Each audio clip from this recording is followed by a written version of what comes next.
Bom dia. Essa aula é uma aula de discussão para a gente tirar dúvidas a respeito do vídeo Evidências da Mecânica Quântica, parte 1.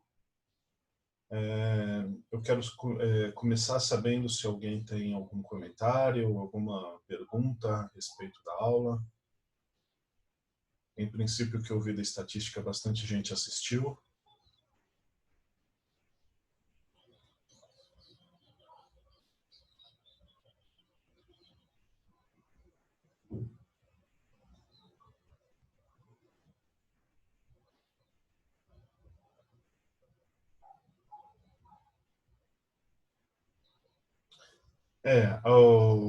Vejam que a gente está substituindo duas aulas da semana, que seriam presenciais, que são 4 horas, por um vídeo, né? E uma aula de discussão. Então, os vídeos, eles tendem a ser desse tamanho, 1 hora mais ou menos. Tá?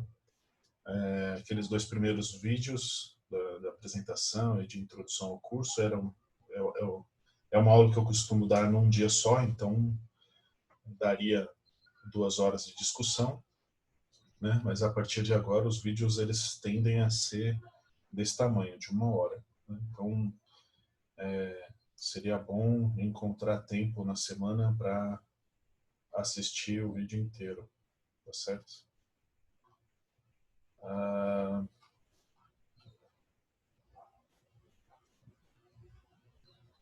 Sendo que ninguém tem pergunta, eu não sei como proceder. Eu espero perguntas. Professor, na verdade, eu tenho dúvida em relação ao exercício da lista. Não sei se é o caso agora, não sei do que o senhor pretende tratar. Podemos começar por aí. Qual que é a sua dúvida? Do exercício que ele pede para a gente encontrar Ele pede para a gente partir de Planck para chegar na lei de Wayne, não lembro o nome, Wayne, é o exercício 5, eu não consegui chegar direito. Uhum.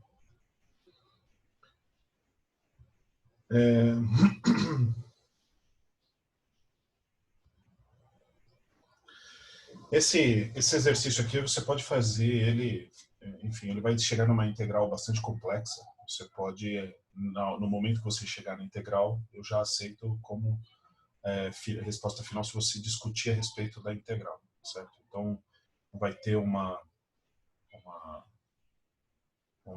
série de constantes na qual você pode chamar de sigma e mostrar que a integral resulta em alguma coisa de t a quarta, certo? Então, é um exercício muito mais conceitual que exatamente resolver a integral, no meu ponto de vista, tá certo? É uma questão de você demonstrar que a integral converge. Você, por argumentos, mostrar que a integral converge, a área é finita, entendeu? Ah, está. Sendo assim, tudo bem. É que realmente eu não consegui desenvolver a integral, mas se for a discussão da integral, aí tudo bem. A integral ela é tabelada, tá certo? Você pode procurar em tabelas de integrais, você vai achar a solução da integral. E aí, mas se não for o caso de procurar na integral, eu já aceito a resposta como sendo uma argumentação de que a integral é finita. Ok, obrigado. Mais alguém tem alguma pergunta da lista?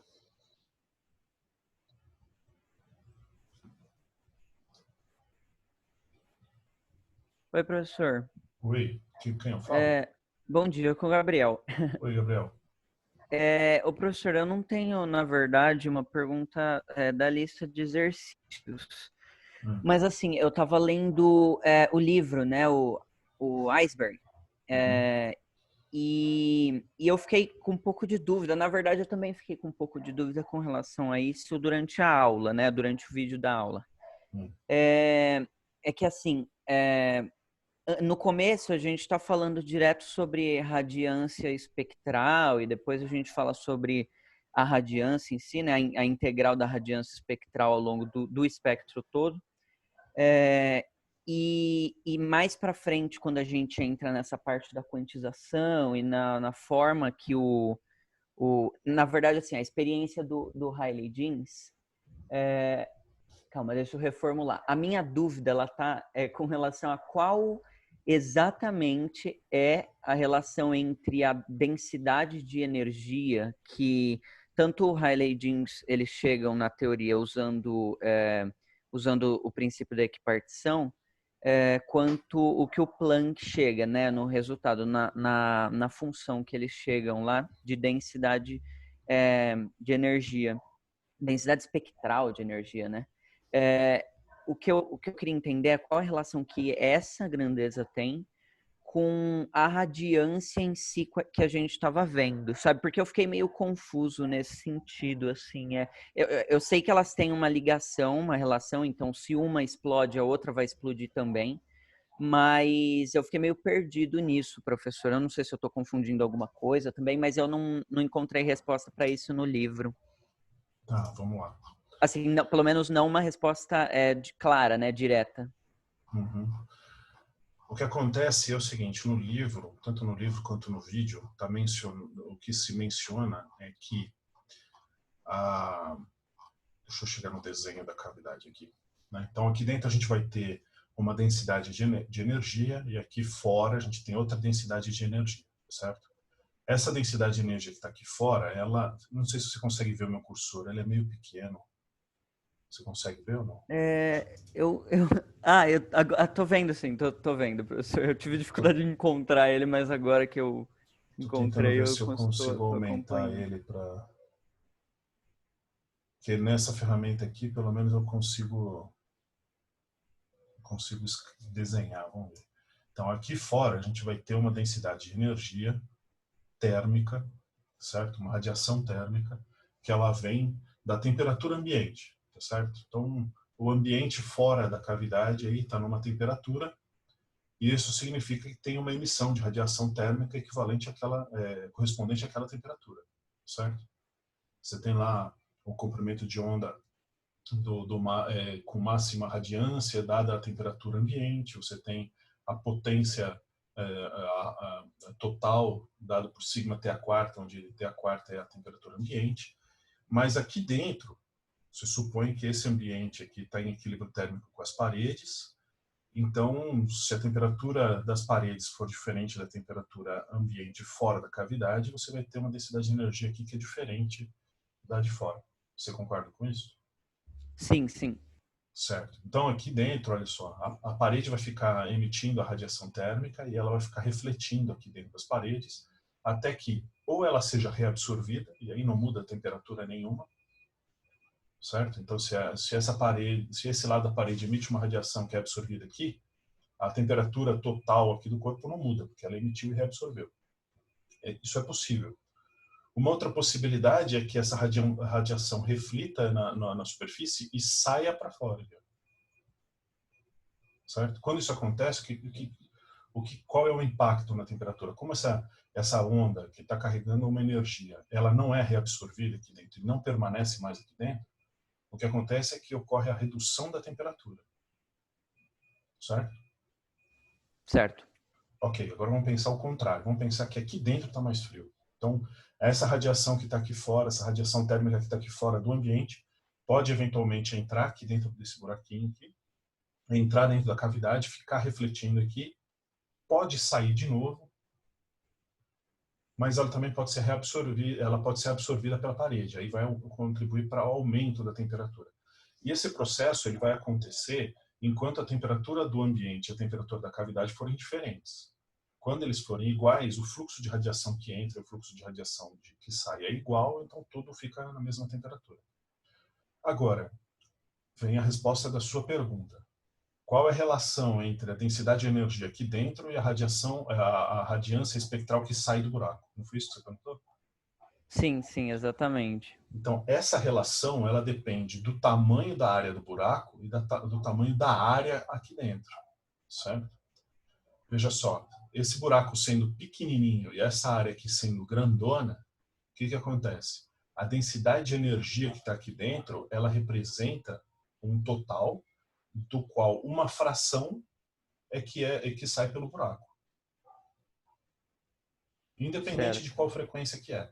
Então, se você tem uma distribuição espectral, uma radiância espectral, que está aqui dentro dessa cavidade, ela representa as ondas que estão dentro dessa cavidade, o que sai pelo buraco é uma constante vezes essa radiância espectral. E essa constante, ela só depende de parâmetro geométrico, do tamanho do buraco em relação ao tamanho da área da cavidade. É como se fosse uma...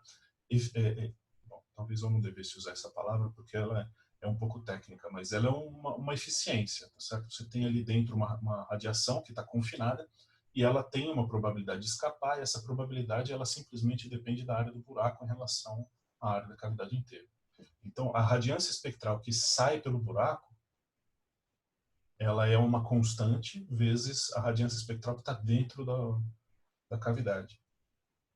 E você viu que durante a demonstração, a gente pegou a gente está determinando a densidade de energia, a gente chega que a densidade, a energia aqui dentro depende de L ao cubo, então a gente passa o L ao cubo dividindo por outro lado, acha a radiância, independe do formato da cavidade. Lembra disso?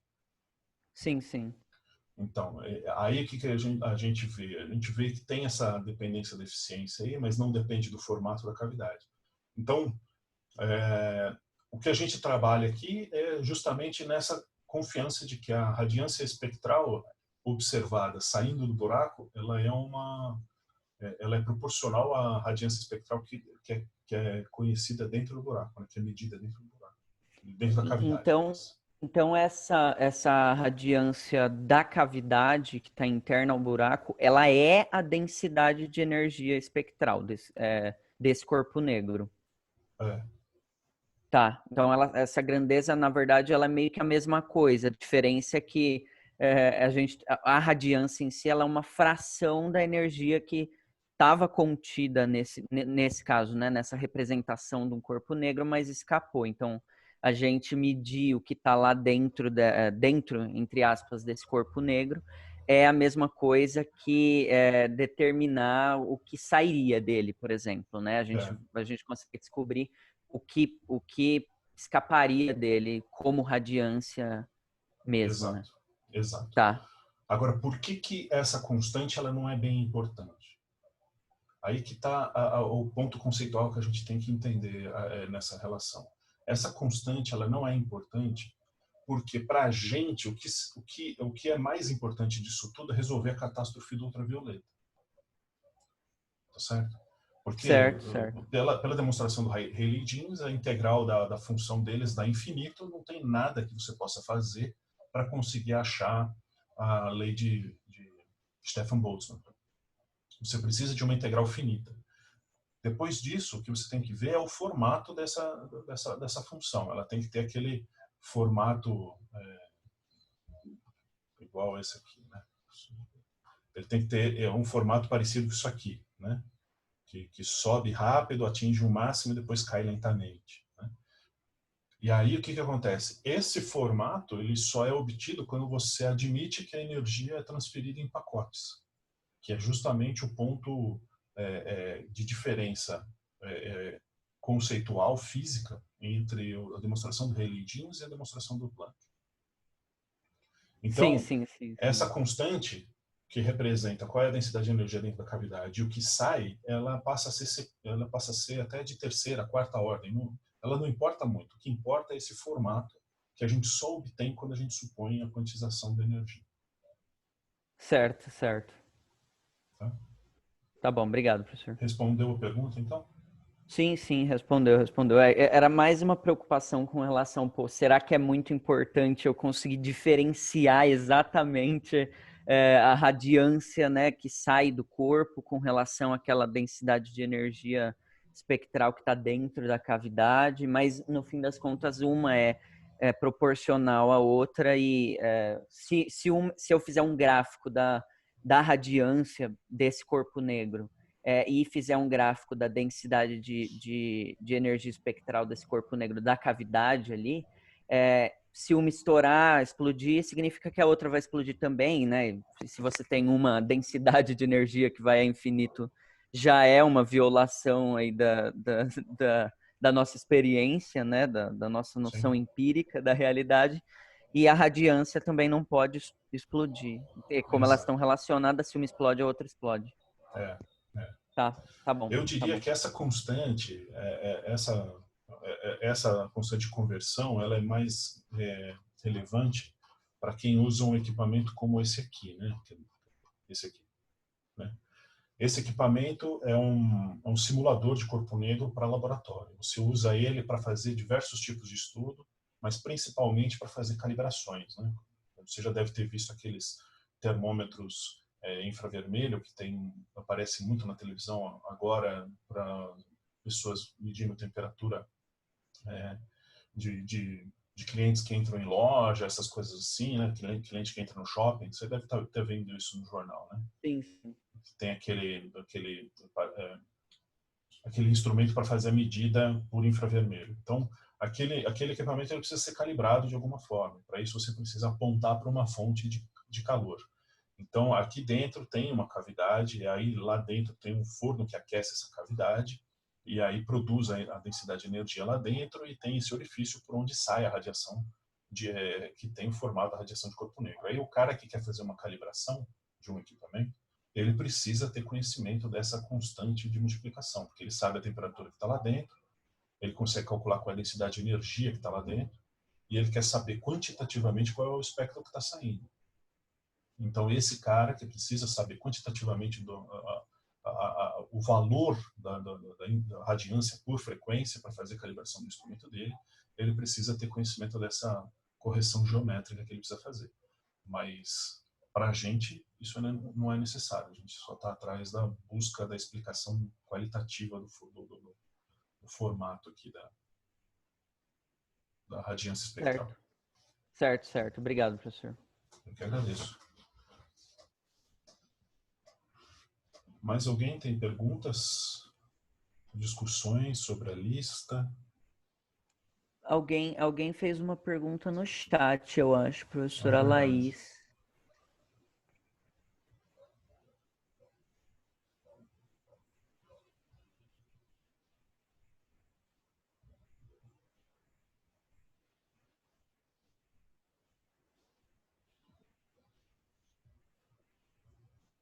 Tá bom, Laís. A Laís está perguntando, ela disse no chat que ficou nebuloso para ela um pouco. Eu vou interpretar assim, tá certo? Laís escreve alguma coisa se não foi isso que você escreveu, mas eu estou interpretando que o que é nebuloso não é exatamente a aula do professor Tiago, mas sim a suposição do Planck que ele tinha que fazer uma somatória em vez de uma integral, né? Então, o que acontece aqui é o seguinte. Deixa eu ir lá no slide da somatória para eu explicar. Aqui, né? Então, o Planck ele fez essa substituição. Então, na hora de calcular a energia média, classicamente, como a gente faz? A gente coloca a energia vezes a densidade de probabilidade da energia, que aqui é a função de Maxwell, né? Distribuição de energia de Maxwell, e a gente integra de zero a infinito. Como eu adotei essa distribuição de energia aqui, ó, não tem uma constante aqui multiplicando, vocês devem lembrar disso de termoestatística, você precisa dividir pela integral de zero a infinito aqui, porque essa função não tem integral 1. Se ela tiver, não precisa desse termo aqui, ó, tá? Mas ela está aqui para fazer essa correção de normalização. A mesma função tem essa somatória aqui embaixo, né? Como eu estou usando essa função, que não tem a constante de normalização, eu preciso dividir por isso aqui. Então, o que é importante para a gente aqui é essa integral de cima. A integral de baixo é uma correção, tá certo? Então, a integral de cima aqui ó, é EF de E, ou a somatória de N delta E vezes F de N delta E. Aí o que acontece? Realmente, Laís, isso aqui é uma coisa que é difícil da gente compreender e ela tem a ver com aquele primeiro vídeo que eu distribuí falando sobre a dificuldade da mecânica quântica, porque ela rompe com o paradigma clássico e ela rompe com a nossa experiência cotidiana.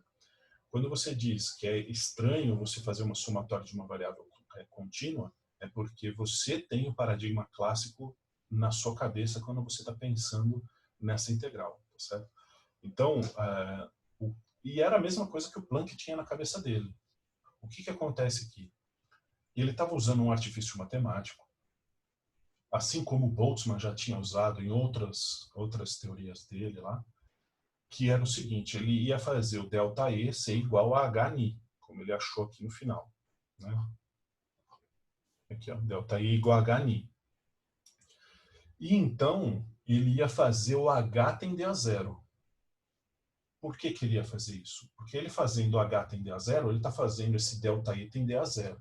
O ΔE, que seria esse pacotinho de energia, essa quantidade discreta de energia, ele ia dizer, olha, essa quantidade discreta, na verdade, ela é infinitesimal e isso aqui é tudo contínuo.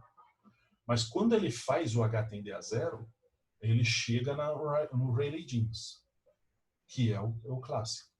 Quando ele reduz o H, ele vai reduzindo o H numericamente, até ele explicar os dados experimentais, ele encontra que H é igual a esse valor numérico aqui, que hoje a gente chama de constante de Planck.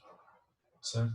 Então, essa é uma coisa que ninguém estava esperando mesmo. E até a apresentação que ele fez, no ano de 1900, naquela conferência, isso era um artifício matemático, que deveria ser explicado com algum contexto físico clássico, mas que não foi. Na verdade, como a gente vai ver na próxima aula, o que tem começam a surgir outras explicações de outros fenômenos que não são ligados à radiação de corpo negro, onde se impõe uma quantização e se encontra um valor de H igual a esse aqui. Entende?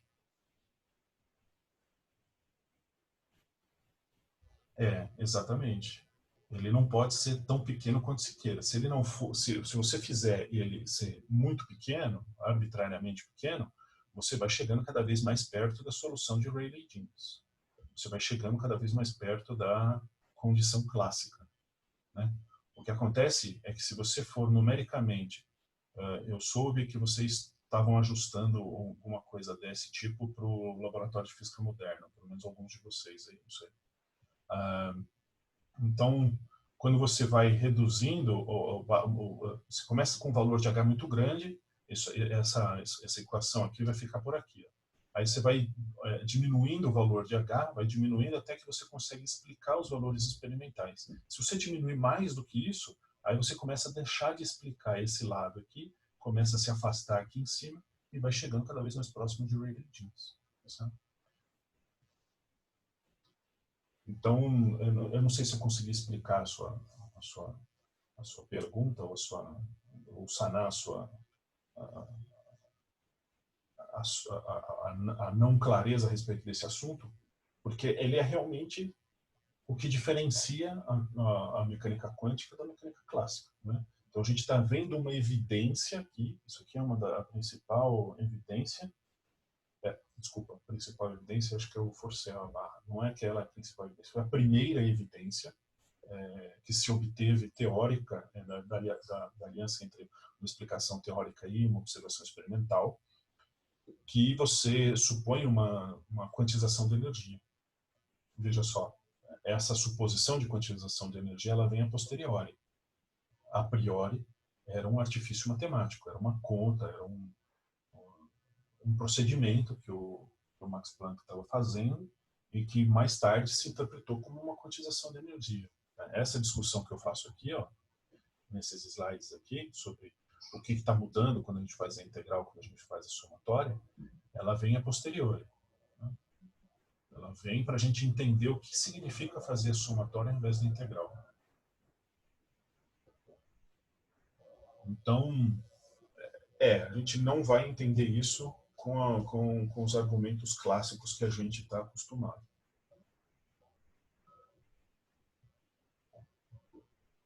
Mais alguém tem alguma pergunta? Quer mandar no chat?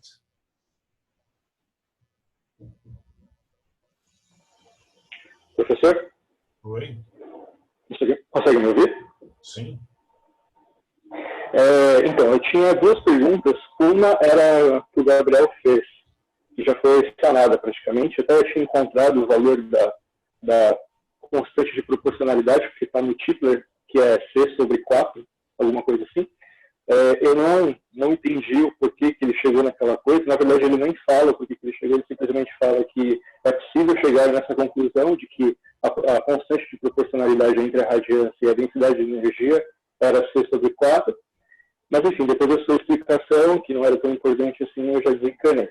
A minha outra dúvida era a respeito da função de distribuição que você está usando aí. Eu lembro que, em termoestatística, a função de distribuição de energia era dada por um valor que tinha um exponencial, mas tinha uma energia que estava elevado a meio, a 1/2, né? a raiz da energia, na verdade. E, assim, eu não entendi a diferença entre essas duas distribuições, porque essa distribuição, a função de distribuição aí, eu nunca tinha visto ela. E eu fui ver no material novamente de termoestatística e a expressão da função de distribuição era outra. Tinha esse fator aí de energia elevada a meio. Não, desculpa, a energia elevada a meio no exponencial? Não, tinha uma energia elevada a meio, aí depois multiplicado pelo exponencial, que é igual a exponencial que está aí. E tinha uma constante, né? Tinha uma constante de normalização também, que no caso aí não está normalizado, como você explicou. Entendi. Eu precisava ver essa função aí, que eu não me recordo. Tá? Eu posso ver e depois te falo, mas em princípio eu preciso ver. Tá? Tá, beleza. Eu posso jogar a imagem no grupo da WhatsApp lá, a qualquer hora a gente discute. Tá bom. Tá.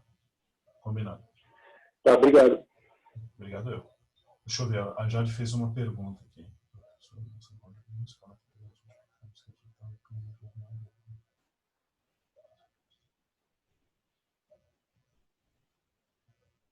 Então, a Jade ela está dizendo que na demonstração de Rayleigh-Jeans é dito que devemos multiplicar o resultado da distribuição de ondas, né? Densidade de ondas, pela energia média de cada onda. E se nesse caso eu posso ter energias médias diferentes para cada onda dentro da mesma cavidade. Então, Jade, essa é justamente a diferença entre a suposição do Rayleigh-Jeans e do Max Planck. Por quê? Quando você chega lá na suposição do Rayleigh-Jeans, aqui, ó, ele está dizendo a energia média de cada onda é kT. Então, ele está dizendo, não importa qual é a frequência da onda, a energia média dela é kT. Porque o oscilador que está na parede, que está gerando essa onda, ele está oscilando em 2 graus de liberdade pelo princípio de equipartição de energia. Cada grau de liberdade tem meio de kT, como tem 2, né, porque na superfície você pode oscilar assim ou assim, né, você tem 2 graus de liberdade, então você tem energia média igual a kT. E aí o que o Planck observou foi que se a teoria do Rayleigh-Jeans ela concorda com o observado experimental para comprimento de onda grande e discorda para comprimento de onda pequeno, é porque a energia média das ondas é diferente. Então, para comprimento de onda grande, deve ser kT. Só que para comprimento de onda pequeno, não. Então, o que ele faz? Ele substitui, ele coloca a somatória, cadê a somatória aqui? Ele está fazendo aquela suposição de que é discreto, para depois fazer um limite de H tendendo a zero para chegar no caso contínuo. Mas olha aqui o que ele supõe para a energia média depois. Aqui, ó. Como ele tem que respeitar esses limites, né? Que o limite do comprimento de onda é grande, vai para kT, e o comprimento de onda pequeno vai para zero, ele precisa assumir uma dependência da energia média. Isso aqui é N vezes delta N vezes delta E é a energia média daquela onda somado todos os pacotinhos, né? Mas para cada pacotinho é H vezes Ni. Então ele está dizendo que você tem uma dependência, sim, da energia média com a frequência, na mesma cavidade. Certo? Então ele está dizendo que o pacote de energia que é transferido para uma onda depende da sua frequência. Então, você pode ter, com frequências maiores, você vai ter pacotes com energia maior. Não sei se isso explicou a sua pergunta. Por favor, diga no chat, tá?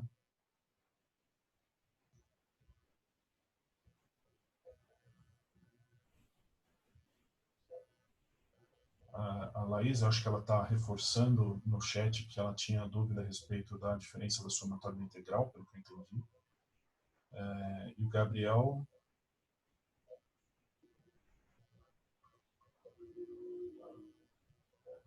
O Gabriel fez um comentário a respeito da distribuição, talvez tenha uma relação O professor, sobre o que o Guilherme estava falando, na página 33 do Iceberg, assim, não que eu tenha super entendido, mas assim, ele comenta sobre, ele fala sobre essa diferença e que, na verdade, essa exponencial, essa função de distribuição que ela tem um fator da energia elevado a meio, ela é a distribuição de Maxwell para moléculas em equilíbrio térmico.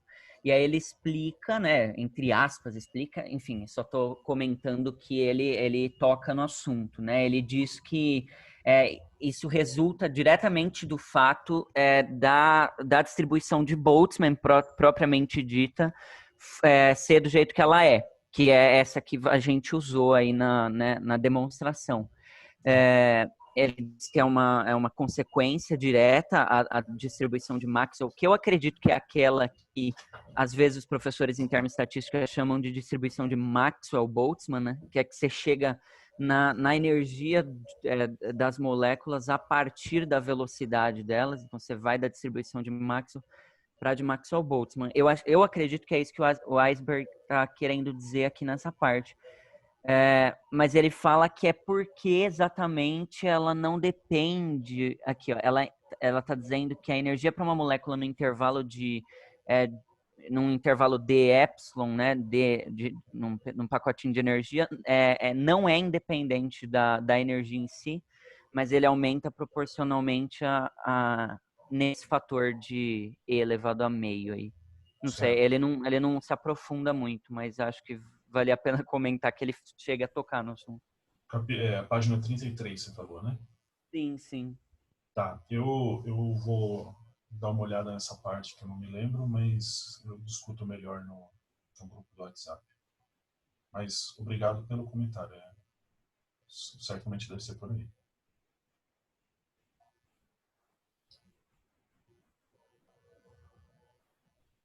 Bom, eu não sei se mais alguém tem alguma dúvida. Não sei também se eu... desculpa, pode falar. Imagina, Gabs, tá tudo bem.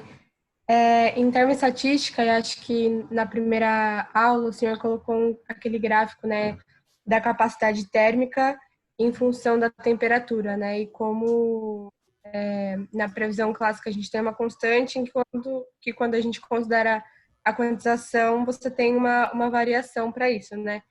E aí a gente percebe que para baixas temperaturas existe uma influência muito maior da quantização, acho que por conta da ordem de grandeza da constante de Planck, enquanto que para maiores temperaturas isso não influi tanto.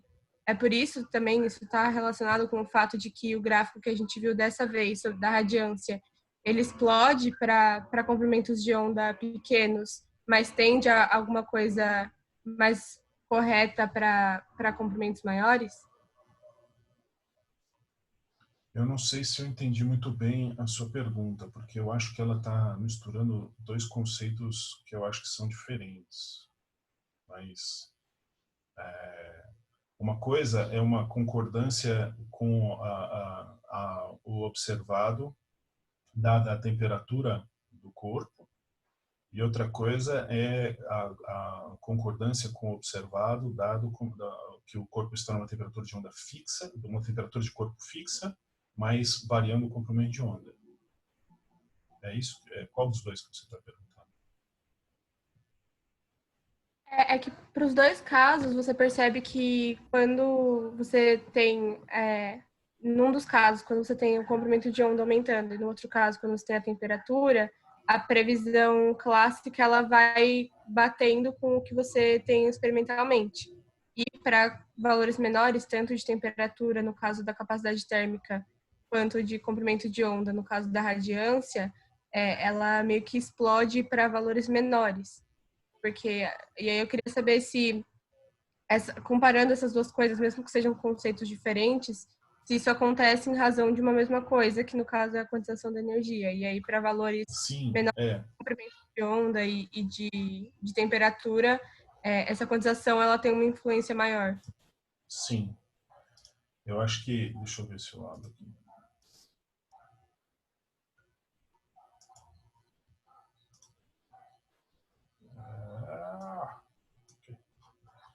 Acho que você se refere a esse gráfico. É isso? Capacidade térmica em função da temperatura. Isso mesmo. Tá. Olha, sim, ela se refere à mesma coisa, mas o porquê isso aqui se refere à mesma coisa, a gente só vai ver em Moderna 2. Tá? Aqui tem alguns estados de vibração, alguns estados que servem como grau de liberdade para poder estocar energia, digamos assim, mas que eles só são disponíveis quando você atinge uma determinada quantidade mínima de energia, justamente porque a energia é quantizada.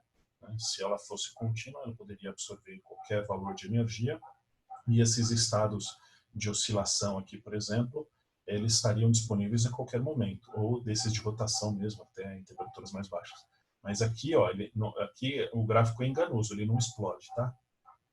Ele vai convergir para outro valor aqui, ele vai convergir para 7,5, certo? Ele não explode. Tá?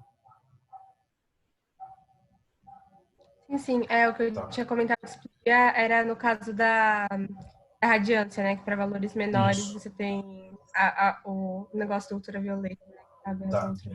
Aí aqui, no caso desse ponto aqui, é porque o que você está basicamente admitindo aqui é o seguinte: você vai ter alguns osciladores na parede que vão estar oscilando a frequências altas, que significa que eles emitiriam ondas com comprimento de onda curto, mas que eles não estarão emitindo radiação porque ele não pode emitir em qualquer energia, ele tem que emitir em pacotes definidos.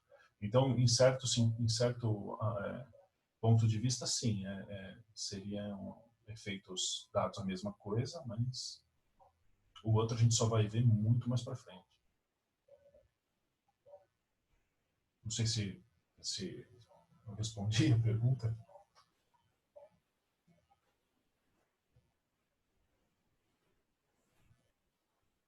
Ok. Mais alguém quer fazer alguma pergunta, algum comentário?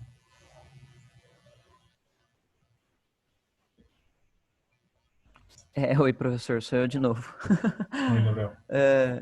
Eu não sei, se alguém quiser fazer alguma pergunta, por favor, pode me cortar, pode começar a falar aí. É porque, na verdade, a minha pergunta, eu nem sei se ela é tão, assim, necessária também de ser entendida, igual a primeira que eu fiz lá, que não é tão necessária assim, mas eu fiquei confuso, professor, naquela parte no primeiro passo, basicamente, primeiro é um exagero, mas assim, em um dos primeiros passos do Rayleigh-Jeans, naquela demonstração que o senhor fez em vídeo também, na integral do número de ondas, né? Ou porque naquele NRDR, que aí a gente faz uma substituição de variável e passa para NI, DNI.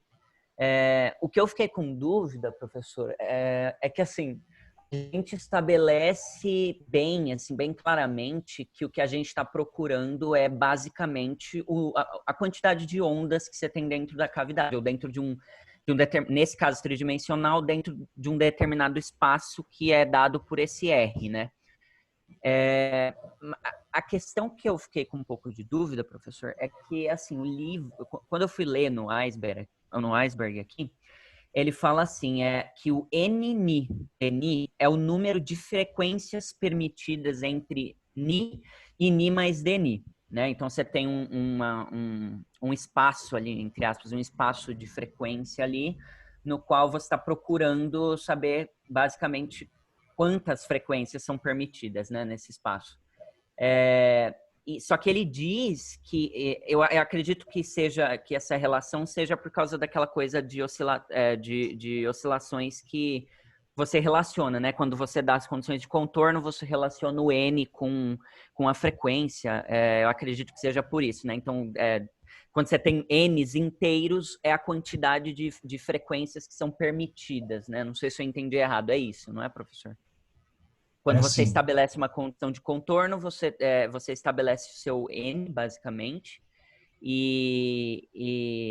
Quer dizer, é isso, né? Aqui tem um problema, não é exatamente um problema. Bom, primeiro eu quero fazer um comentário. Eu não quis dizer que não era importante entender aquilo, muito pelo contrário. Não, eu também era não quis dizer que o senhor...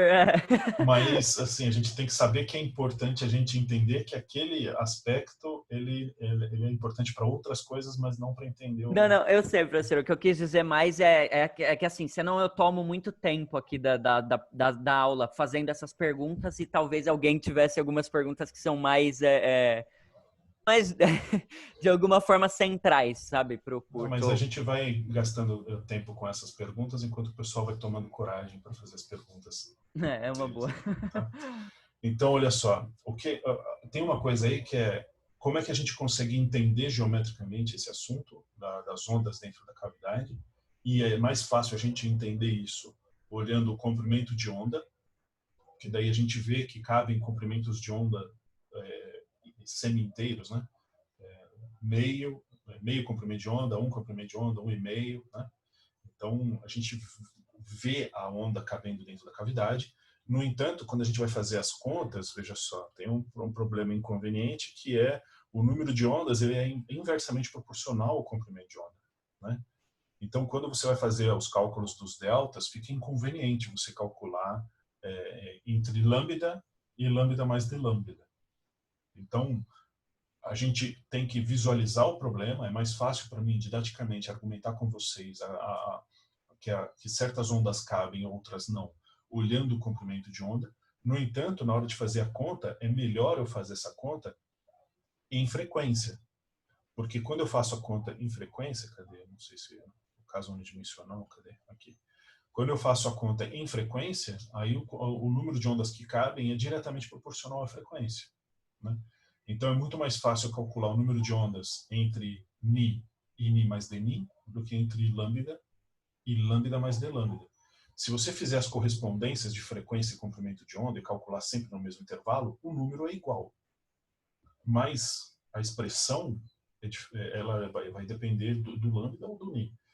Ela dependendo do Ni, eu consigo colocar os Nis em evidência e tal, e fica bonitinho como está aqui, olha só.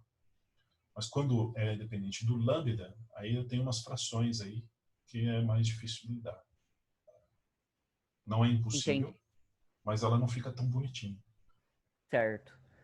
Então, professor, mas assim, ok, a gente sabe dessa relação que o número de ondas tem com o lambda e, consequentemente, com a frequência. E como a gente estabelece as condições de contorno, a gente fixa, vamos colocar assim, a gente limita, né, a quais as ondas, igual o senhor falou, elas cabem ali dentro daquele espaço. Quantos comprimentos de onda cabem ali, né? Só que a minha dúvida, professor, eu não sei nem se eu vou conseguir colocar ela muito bem assim, em palavras, mas o meu problema é que assim, a gente não estabelece muito bem o que é esse Nzão de Ni ou esse Nzão de R. Tipo, a gente estabelece o que é o NdNi ou NdR, né? Que é o número de ondas com relação ou ao raio que a gente pegou, ou com relação à frequência, e eles têm uma ligação, igual a gente vê isso fazendo aquela transformação de variável, mas eu vou ler um pedaço aqui do livro só para ver se eu consigo melhorar essa minha tentativa de colocar em palavras o incômodo que eu tô tendo com relação a essa parte.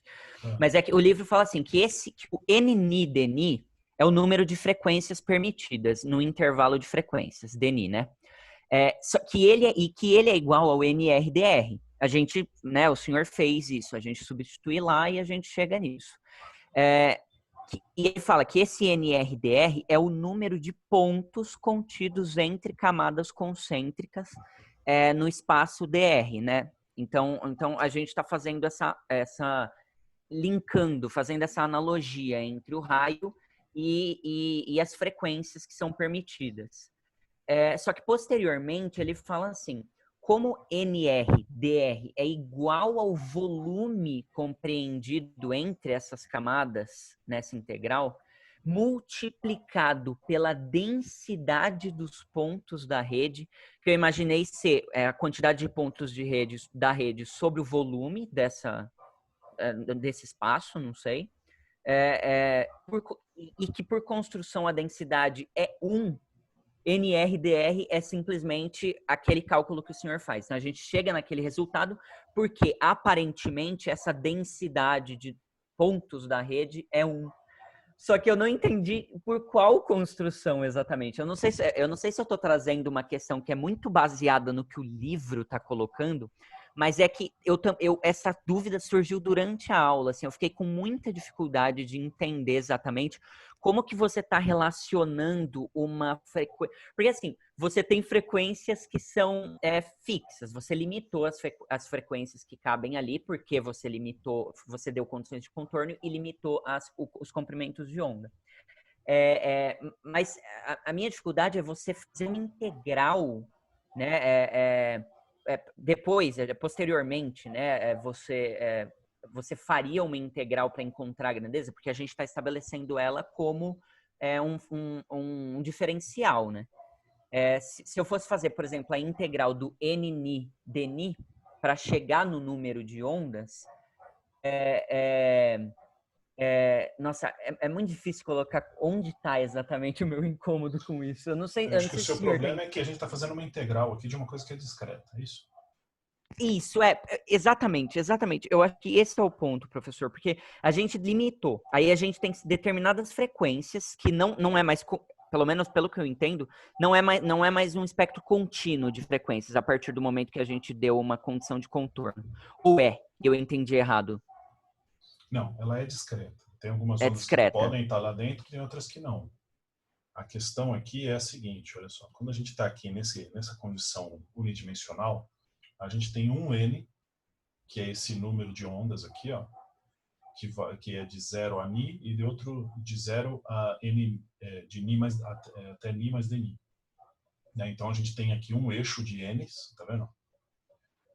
Tá vendo meu cursor? Sim, sim. Então a gente tem vários Ns discretos aqui, ó, tá vendo? E a gente quer saber quantos Ns tem entre esse limite e esse limite. Esse aqui é o número de Ns até Ni, e aqui é o número de Ns até Ni mais dNi, e a gente quer saber quantos Ns tem aqui no meio. Se você olhar, Sim. o ΔN é uma constante vezes o ΔNi.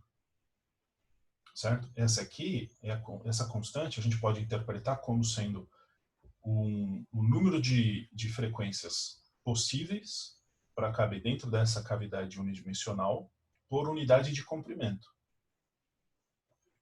Então, isso aqui é uma densidade linear de ondas. Você concorda?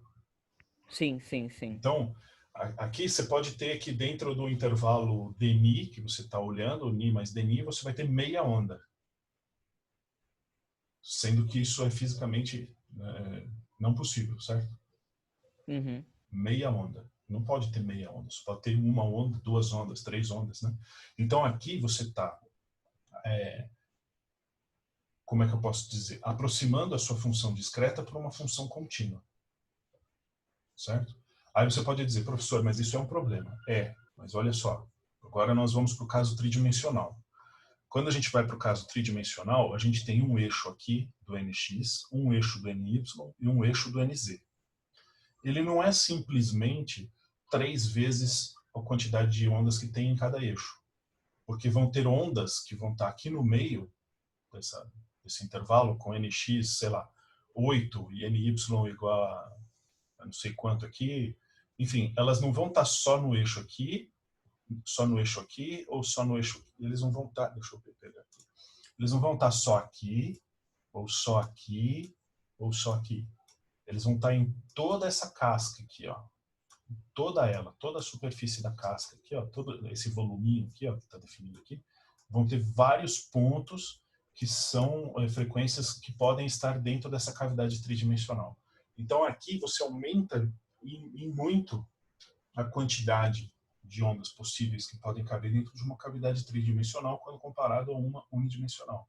O que reforça que você pode aproximar essa função por sendo uma função contínua. O que a gente quer saber é a densidade de ondas, né?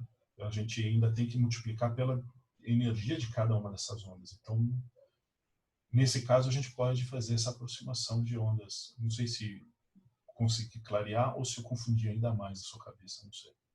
Não, eu acho que ajudou, professor, ajudou a entender. Mas eu não sei se o senhor entendeu que a minha dúvida tipo, ela é assim, com relação ao que a gente exatamente está montando, assim, sabe?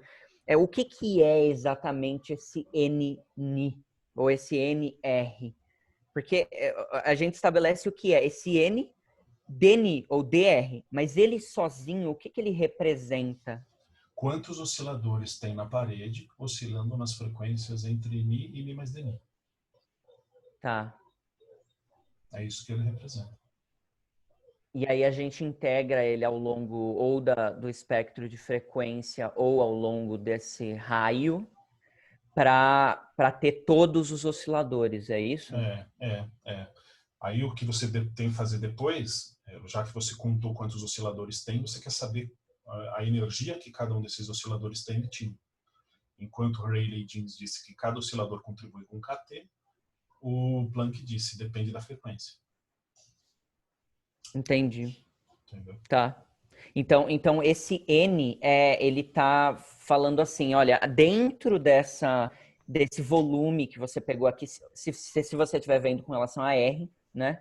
Ou se você estiver vendo com relação à frequência, qual é dentro dessa variação aqui, desse espaço de frequência, quantos osciladores você tem, ou quantas ondas você tem com relação em torno dessa frequência específica que você deu, que está dentro desse intervalo. Então, você está dizendo, olha, dentro desse volume ou dentro desse espaço de frequência, você tem essa quantidade. Agora, se você quiser integrar ao longo de todo esse volume, você vai ter... tá, eu acho que agora eu entendi. Tá. Eu acho que clareou na minha cabeça um pouco. E essa coisa, ela é um tanto, veja só, ela é um tanto... A gente tende a achar que, pelo fato de a gente estar fazendo essa integral, isso está, de certa forma, incompatível com a somatória do Max Planck lá na frente. Mas, na verdade, essa integral ela está incompatível com a integral do Rayleigh-Jeans. Por quê? Porque quando você faz a somatória, aí eu vou lá para aqueles gráficos que eu estou mostrando, que eu fiz aqui, ó. Quando você faz essa somatória, você está ponderando essa sua integral, aquela integral de números de onda lá atrás, pela probabilidade de você encontrar um oscilador com aquela energia. Então, veja só, tem vários osciladores aqui que não são contabilizados, tá vendo? Esses espaços em branco são osciladores que não são contabilizados. Então, se de alguma forma você está fazendo uma integral contínua lá atrás, esse fator é corrigido pelo fato de a gente estar fazendo uma somatória aqui na frente. Agora, quando eu faço integral no número de ondas e integral na energia média, aí ninguém compensa ninguém. Não sei se deu para entender o que eu quis dizer aqui. Não, sim, consegui entender, professor, isso. Essa é uma coisa, realmente, são sutilezas desse formalismo, dessa teoria do Planck, mas eu quero reforçar que ele é um formalismo do século XXI, tá certo? A gente está fazendo... Não foi essa a interpretação que ele deu, ele estava justamente fazendo um artifício matemático, e a gente agora, depois da antiga mecânica quântica, depois da nova mecânica quântica, a gente interpreta desse jeito que eu estou falando. Certo. Perdão se ficou muito assim se eu soltei muita informação e eu não consegui condensar direito numa pergunta, professor, não sei se Olha, a maioria das vai vezes a gente vai ter confundir. problemas assim, questões desse tipo, onde a gente não sabe exatamente onde está, porque é um paradigma novo isso aqui, né? Quer dizer, no curso, nesse contexto que a gente está, ele já tem aí 100 anos aí, né? Então, mas Sim. ele é uma mudança do andar do curso de licenciatura, digamos assim, né? Porque você está vindo com física clássica e agora é mecânica quântica. Então, às vezes a gente vai ter perguntas assim mesmo. Mas obrigado, professor. Eu que agradeço. Professor, Matheus, eu tenho uma dúvida. Diga, Matheus.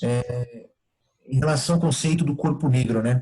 O corpo negro, ele é um receptor ideal, assim, ele consegue captar toda a radiação incidente que é emitida para o outro, enfim, ele consegue captar toda a radiação existente que é emitida em direção a ele. E agora a dúvida é, ele emite radiação? Porque a minha dúvida é se ele é um tá me faltando palavra hoje. Se ele consegue captar 100%, como que eu não entendi essa questão da emissão. Então,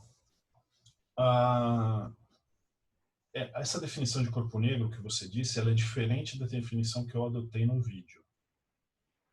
O corpo negro, eu reconheço de que ele possa ter duas definições possíveis. Ou ele é um emissor ideal, ou ele é um absorvedor ideal, certo? E eu defini como sendo um emissor ideal. Aí você disse que ele é um emissor ideal. E eu te digo que, inevitavelmente, eles são a mesma coisa, porque se esse corpo entra em equilíbrio térmico, e todos os corpos entram em equilíbrio térmico, sabe? Então, se ele é um emissor ideal, ele obrigatoriamente tem que ser um absorvedor ideal. Eu não sei se isso é claro para você. Então, essa é a minha dúvida, porque como que ele vai emitir se ele não deixa escapar nada, assim, a grosso modo, entende? Então, ele vai emitir porque ele tem uma determinada temperatura. É que você está confundindo um conceito importante aqui, tá certo? Você está confundindo o corpo negro com o buraco negro, né? Ah, verdade. Acho que tá. O corpo negro, ele pode emitir ou absorver a radiação que incide sobre ele. O buraco negro, ele vai absorver tudo que tiver dentro do seu horizonte de eventos, inclusive a radiação que ele mesmo emitiu. Mas existe né? Tem uma diferença fundamental aí. Sim, sem dúvida. Mas assim, o senhor tratou o senhor reservou o conceito do vídeo como um emissor ideal. Mas não quer dizer que ele só seja um emissor, ou não. Ou o senhor está tratando de outra forma. Eu estou tratando ele como um emissor ideal porque eu estou olhando a radiação emitida por um corpo negro. É isso que eu quero explicar como esse espectro de emissão que é a primeira evidência da mecânica quântica. Né? Perfeito. Então, eu defino por aí porque esse é o meu... Mas, como eu disse, eles são a mesma coisa. Eles são um corpo negro. Um corpo que é o emissor ideal, ele tem que ser um absorvedor ideal também. Porque se, por algum motivo, ele emite mais do que ele absorve, ele não consegue entrar em equilíbrio térmico. Ele vai estar sempre esfriando, porque ele está sempre perdendo energia numa taxa maior do que ele está absorvendo. E quando o corpo está em equilíbrio térmico, significa que ele está absorvendo a mesma coisa que ele está emitindo. Entendeu? Então, sim, faz todo sentido. Se ele é um emissor ideal, mas ele não é um absorvedor ideal, ele vai esfriar indefinidamente. Mas se ele é um absorvedor ideal, mas não é um emissor ideal, ele vai esquentar indefinidamente. A velocidade com que eles vão fazer isso, com que um corpo hipotético que seja um absorvedor ideal e não um emissor ideal e vice-versa, aí vai depender do balanço entre o que ele absorve e o que ele emite, né? Mas ele esquentaria ou esfriaria indefinidamente, dependendo de quem que é maior. Mas então, um corpo negro, ele obrigatoriamente tem que ser os dois. Ele tem que ser o absorvedor ideal e o emissor ideal. Perfeito, ficou bem claro. Obrigado. E aí tem essa questão, a radiação tem que incidir nele para que ele absorva. Né? Não é que nem o buraco negro que ele puxa. Né? Então, tem lá a curvatura do espaço, aí já foge tanto a Física Moderna 1 quanto as coisas que eu me sinto habilitado a ensinar.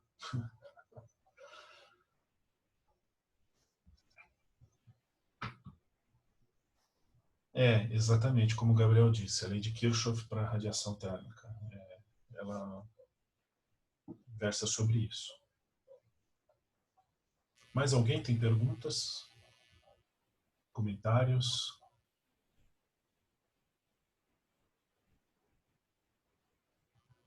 Tem alguém com dificuldade, encontrou alguma dificuldade em fazer o quiz?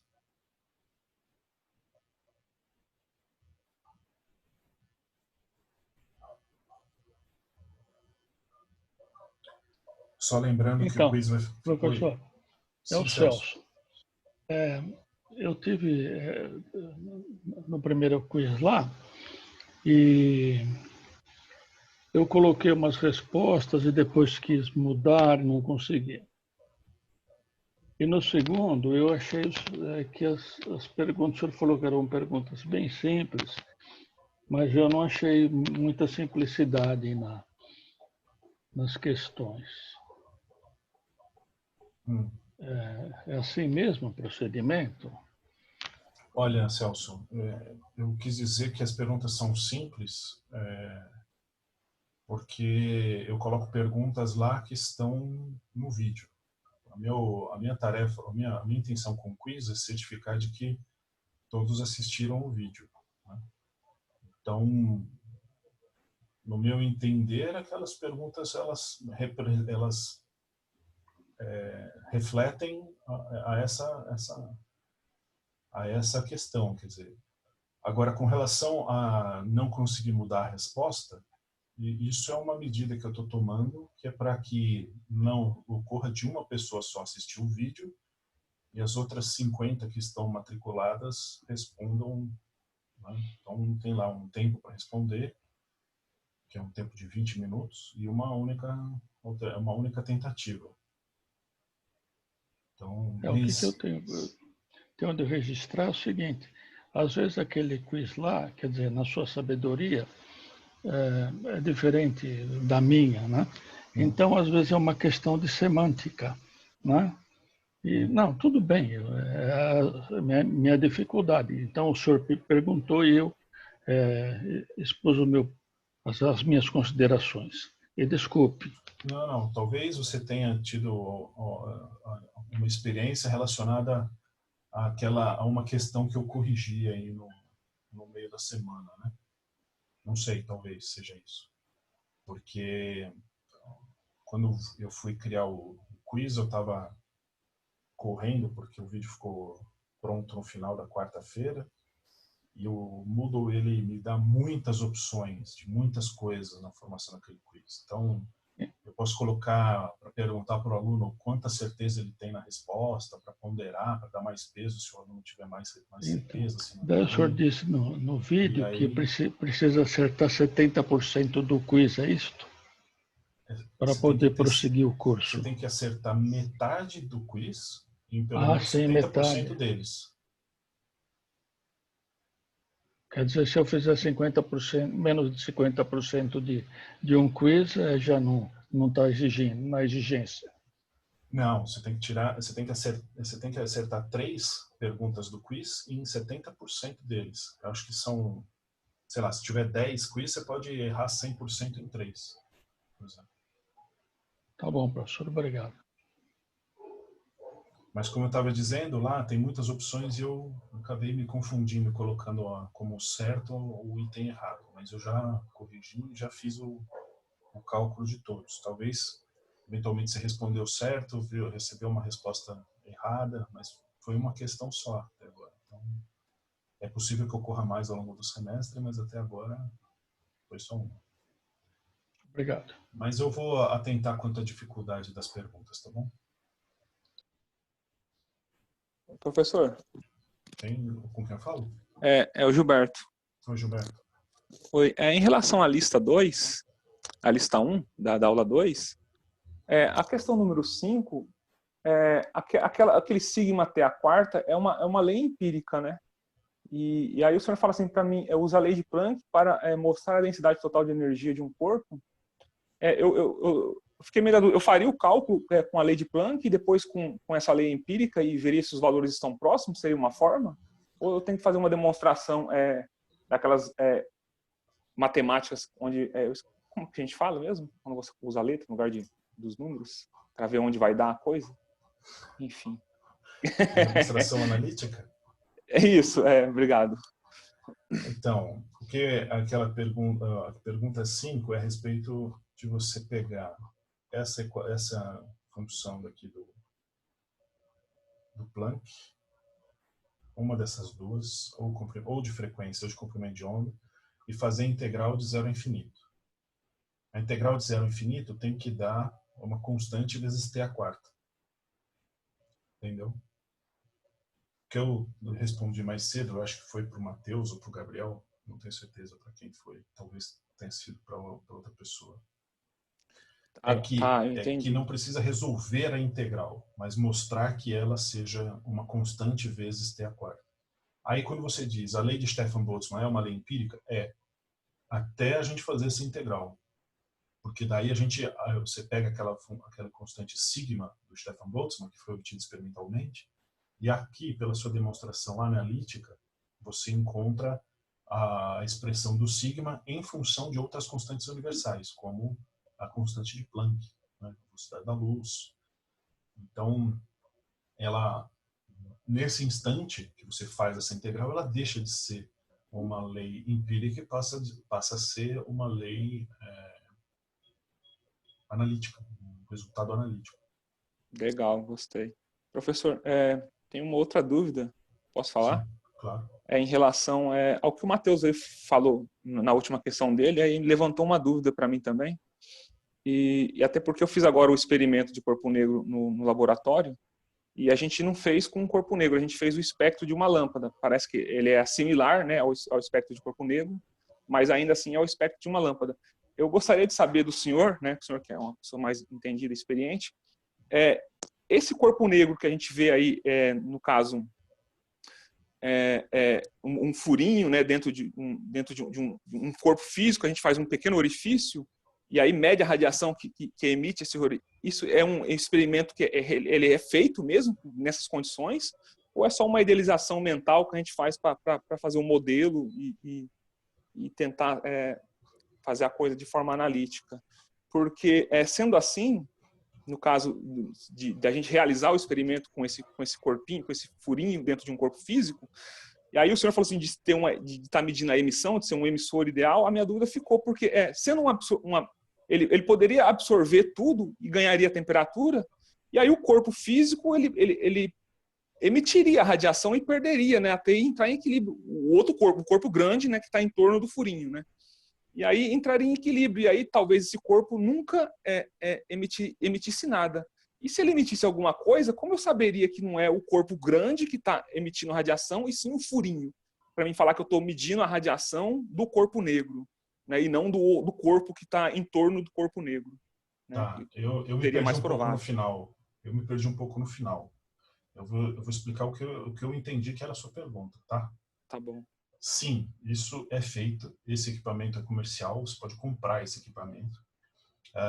Eu não sei se você consegue, vai ser bem difícil eu dar um zoom aqui, mas o que acontece é que a cavidade lá dentro, ela é uma cavidade pequena e esse equipamento ele é grande, ele é do tamanho de uma maleta, talvez até maior. O que acontece é que essa cavidade ela é isolada termicamente de tudo isso, né, desse ambiente externo. Então essa placa preta aqui na frente, ela é preta justamente para não refletir numa luz ou outra radiação que esteja incidindo aqui para refletir para dentro do seu detetor, que está olhando para esse furinho. Mas também essa isolação térmica faz com que essa placa preta não esteja à mesma temperatura do interior da cavidade. Ah, legal. Fez sentido agora. Sim, isso aqui é vendido, isso aqui é usado como um calibrador, tá certo? Para vários tipos de instrumento. Eu visitei um laboratório na Poli que tinha uns 4 ou 5 desse aqui. E eu vou te dizer, isso aqui é um corpo negro mais próximo de um corpo negro do que a lâmpada. O que acontece é que se você olhar aqui, ó, esse aqui é um espectro do Sol, tá vendo? Então, o espectro do Sol observado na superfície da Terra é esse vermelho. Você está vendo que tem um monte de depressões aqui que não aparecem no amarelo, onde o amarelo é o espectro emitido pelo Sol medido por um satélite fora da atmosfera, né? A diferença entre um e outro é a absorção da atmosfera. Então, no caso da lâmpada, a lâmpada tem um bulbo. Era uma lâmpada de filamento? Era uma lâmpada de filamento, né? Tem que ser de Filamento, filamento. tungstênio. Então ela tem um bulbo, aquele bulbo absorve. Mas, eventualmente, ele absorve numa frequência que estava fora do range do detetor que vocês usaram para fazer a medida do espectro. Então, você pode, eventualmente, adotar que a lâmpada é um corpo negro num determinado range de frequência, porque não tem ninguém absorvendo naquela região. Então, tem muito... Aquele equipamento que eu mostrei, esse equipamento aqui, ó, ele é um corpo negro em todos os ranges de energia, em todos os ranges de frequência. A lâmpada ela pode ser considerada um corpo negro em alguns determinados intervalos de frequência. Veja só, aqui no Sol, nesse range aqui entre 1.600 até 1.700 aqui, a gente pode considerar ele um corpo negro, tá vendo? Porque o vermelho bate com o amarelo e bate com a previsão teórica, né? Mesmo na Foi a superfície. parte da lâmpada que a gente usou.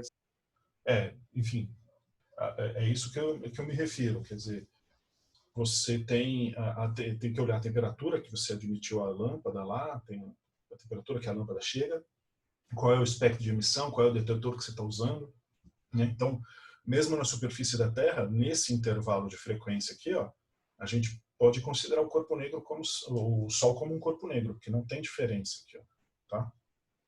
Então, depende muito de que range de frequência você está usando. Esse equipamento aqui, ele funciona como um corpo negro em qualquer... Agora, ele tem uma limitação, obviamente. Ele tem uma temperatura máxima que ele pode chegar. Então, ele só consegue simular... Ó, essa cavidade opera entre 50 graus e 1.000 graus. Então, ela não consegue simular o espectro de emissão do Sol, que o Sol está a 5.500, né? Ela só consegue simular a emissão de corpo negro entre 50 e 1.000 graus Celsius. Então, enfim, como todo equipamento, eles têm limitações também. Bem legal. Essa parte da calibração a gente consegue ter uma ideia prática do funcionamento, né, da teoria, né, em relação, por exemplo, pelo menos eu sei que os termômetros infravermelhos, eles têm uma correspondência com um termômetro desse de pressão, né, de coluna. E aí, dessa forma, como ele é calibrado num equipamento desse, você percebe que existe uma coerência, né, prática. Sim. Tem uma relação aí que o próprio sensor desse termômetro, ele só mede um comprimento de onda muito restrito, então ele só está olhando um trechinho aqui. Ele é calibrado... infravermelho, né? Tem outros... do mesmo jeito que você tem uma cavidade simulando um corpo negro aqui, existem alguns termômetros especiais que eles são de cavidade também. Então, ele é o inverso. Ele tem a cavidade com furinho e o que você mede é o aumento de temperatura dessa cavidade para saber o quanto de radiação térmica está incidindo sobre ele. E aí o furinho funciona como um corpo térmico sendo um absorvedor ideal. Então, ela tem outras aplicações também, essa analogia do furinho com o corpo negro.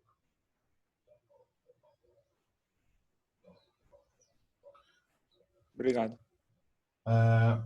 A Alessandra está perguntando se cada vídeo terá uma lista de exercícios. Em princípio, sim. Em princípio, sim. Eu pretendo soltar uma lista com alguns exercícios para vocês praticarem. Está planejado para isso.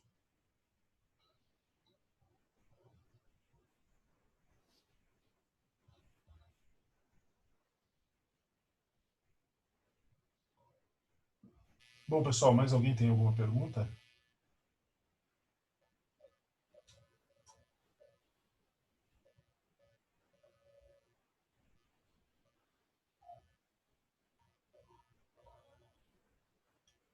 Bom, se ninguém tem mais nenhuma pergunta... Oi. A minha, na verdade, não é bem uma dúvida, mas um incômodo mesmo. Porque, Com assim, quem eu tô segundo o falando? livro... Tá conseguindo me ouvir? Sim. Qual é o seu nome? Guilherme. Oi, Guilherme. Então, aí, segundo o livro, quando ele vai construir as expressões lá, tudo mais, tanto da Rayleigh Jeans quanto depois do Planck, quando ele vai derivar aquela parte de energia, ele vai usar uma ideia que eu fiquei um pouco confuso, assim, porque ele vai falar que sobre entes que vão ser o que vai ser a radiação eletromagnética, né? E assim, quando a gente estuda a parte de estatística e tudo mais, pelo que eu me lembro, na verdade, a gente só faz esse tratamento com partículas, né?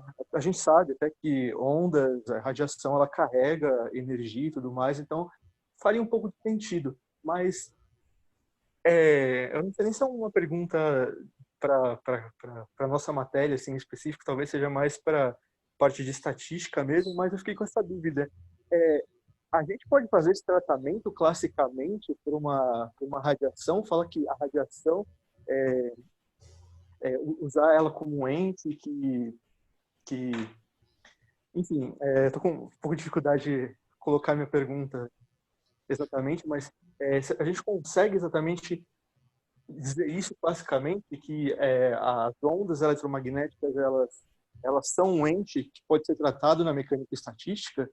Porque do jeito que o Weisberg fez, eu acho que você não fez dessa maneira. Eu acho que talvez seja até por isso, para não dificultar tanto. Mas parece que tem até uma certa inconsistência, ou parece que ele coloca nessa forma que ele descreve uma conclusão que vai vir depois, né, de que que pode ser considerado como partícula, né, uma radiação e tudo mais. Então eu fiquei meio que com isso na cabeça. Será que existe uma forma de você descrever isso classicamente, falando que na mecânica estatística eu posso usar uma radiação como um ente, né, e não uma partícula? Não sei se ficou clara a minha pergunta. Ficou clara. A resposta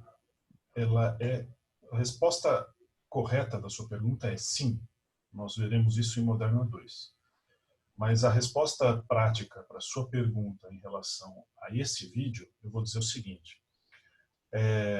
Do ponto de vista da teoria eletromagnética, você tem uma frequência que é emitida por uma carga oscilante, né?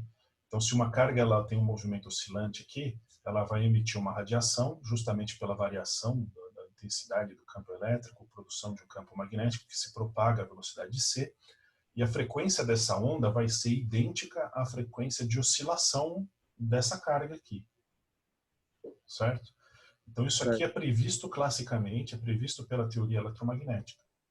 Então, você pode interpretar todas essas demonstrações que eu fiz, ou que o Weisberg faz, a respeito da distribuição de velocidades, e distribuição de energias e tal, como sendo as distribuições dos osciladores na parede.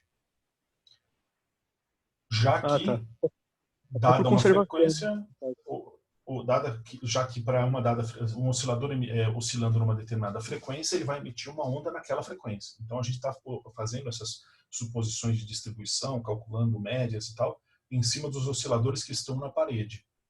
E aí você pode dizer que lá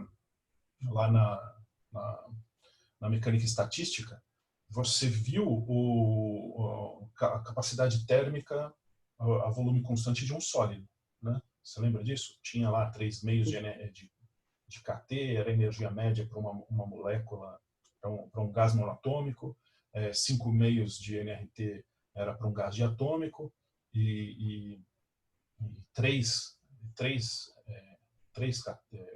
kT, não é isso? Era do sólido, porque você está admitindo os estados vibracionais. Só que lá, naquele caso, você tinha 3 graus de liberdade. E aqui a gente está admitindo só 2, porque a gente só está olhando aquele último átomozinho que está lá na superfície, e a gente só está olhando os movimentos dele que sejam perpendiculares à superfície. O movimento dele de oscilação longitudinal à superfície não contribui para a formação de uma onda eletromagnética desse tipo aqui. Entendeu? Uhum. Então, a gente está falando da mesma coisa, só que a gente está olhando os osciladores na parede. E para cada oscilador na parede corresponde uma onda dentro da cavidade. Certo, entendi. Beleza, obrigado, professor. Beleza.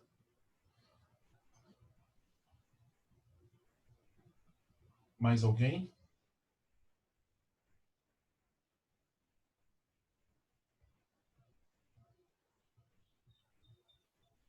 Tiago, Oi. você me ouve? Sim, com quem eu falo? Maurício. Oi, Maurício. Não, é só uma dúvida, na verdade, não sobre a matéria, mas sobre os quiz. Que eu não tinha feito nenhum quiz, assim, nenhuma atividade que tivesse esse botão de verificar a resposta, né, na hora. Aí eu fui fazer o primeiro quiz e eu encerrei, assim, aí apareceu no final incompleto, assim, aí eu voltei e verifiquei elas. Eu preciso fazer isso? Eu posso encerrar o quiz sem verificar individualmente cada uma? Vixe, cara, essa pergunta que você está me fazendo, ela é a mais difícil de todas de hoje, viu? Ah, Porque, não, assim, tranquilo, não tem nenhum cada problema. coisa que eu vou fazer no Moodle é uma briga que você não faz ideia. Esse negócio de corrigir as notas do último quiz foi uma coisa que, cara, eu procurei em fórum da internet e tal, e depois era um botão que estava na minha cara, mas que ele era de outra cor. E a resposta que eu tenho para você é: eu não sei. Eu só tenho acesso ao Moodle do meu lado, do seu lado eu não sei. Eu acho que você tem que tentar aí ver com seus colegas se eles conseguem fazer diferente de você. Porque Não, o meu lado é diferente do seu, quando eu testo as questões é um ambiente diferente, então eu acho que tem que clicar no verificar sempre, não sei. Eu acho que sim. não, beleza. Isso não é problema nenhum. É que eu ia entregar e ver se... Eu imaginei que ele fosse verificar tudo de uma vez no final, sabe? Só que aí Aham. apareceu lá na revisão incompleta. Eu falei, putz, não vou entregar assim que vai. Sei lá, não sei o que vai dar. Aí eu fui lá e verifiquei individualmente cada uma, o que não tem problema nenhum também fazer. Então era só para saber. Oi. Professor, o senhor poderia reabrir o quiz, os dois quiz que o senhor colocou? Um deles está aberto, Celso. Como? O dessa Não, aula não, aqui já mas, está aberto. mas o quiz já está fechado. Não, o dessa aula está aberto até quarta-feira. Não, dessa aula sim, mas os dois anteriores estão fechados. Os É dois porque anteriores estão fechados. é um procedimento novo que a gente não... Bom, eu, né?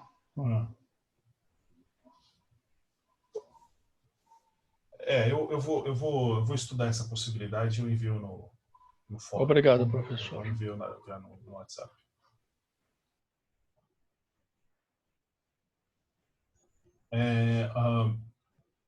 Quando eu vou criar um quiz, eu tenho que dar o valor de cada questão, tenho que dar o valor do quiz inteiro, tenho que setar um monte de variável lá que a minha preocupação é deixar sempre que vocês tenham feedback instantâneo. Na hora que você responde, eu acho que para você ter o feedback instantâneo, você tem que clicar no botão verificar, eu acho.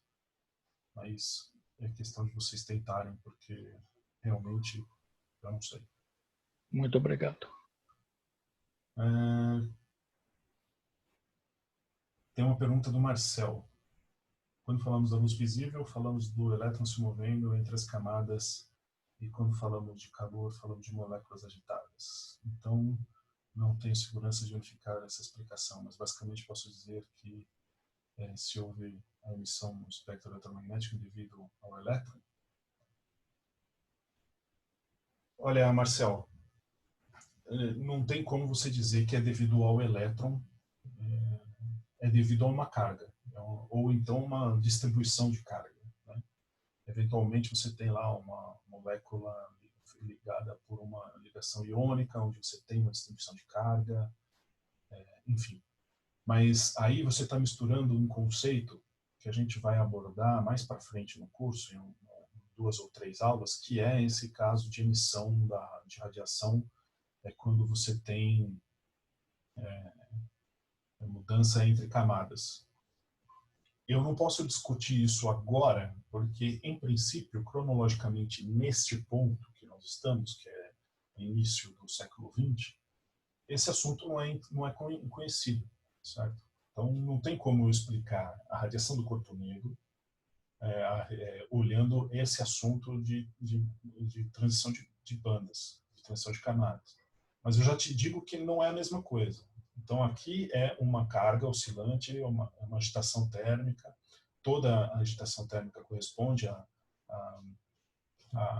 oscilação, a vibração de átomos. O átomo tem uma distribuição de carga elétrica, então ocorre uma emissão de radiação devido a isso, certo? Então, não é o mesmo fenômeno, apesar de que, já que você sabe, que a gente sabe que ele existe, eu já te digo que não é o mesmo. Então, essa radiação térmica é por uma vibração, é por um movimento térmico de cargas elétricas. Tá? Não sei se explicou a sua pergunta. Você perguntou se dá para dizer que é do elétron. Não necessariamente, pode ser uma distribuição de carga dentro da molécula, que não necessariamente é um elétron vibrando, mas uma molécula vibrando.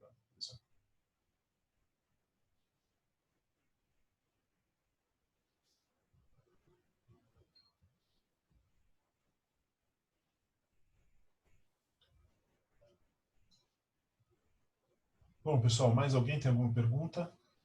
Estamos chegando, batendo o horário de 11h30.